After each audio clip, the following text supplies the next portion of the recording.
Welcome to the Rim Break Rodeo. We hope this video helps. You start by confirming why access is restricted, check account notifications, and the policy section for the exact violation code or reason.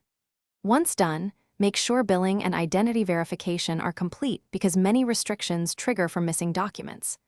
Collect the account ID, advertiser email, and representative ad ID so you can reference them later. You should also snapshot the policy notices. This speeds appeals and reduces back and forth. Begin the appeal process only after you have these items organized. You now prepare a focused appeal that explains precisely what you changed and why the ads now comply. Include screenshots, document uploads, and timestamps that show when corrections were implemented. This helps reviewers verify fixes quickly. Make sure to reference the exact policy sections and provide remediation steps you took.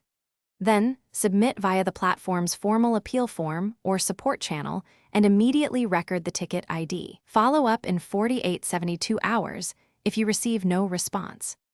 You finish by monitoring the account for reinstatement and running a small test campaign once access is restored to confirm delivery. If the appeal is denied, request detailed reviewer feedback, then implement the requested changes and reappeal. Persistence matters because reviewers need clear evidence of compliance. Make sure to use a staged rollout and keep logs of changes and communications to prevent repeat issues. One troubleshooting tip: if automation blocks persist, clear third-party ad management integrations and reauthorize them step by step. Thanks for watching. Consider subscribing if we helped you.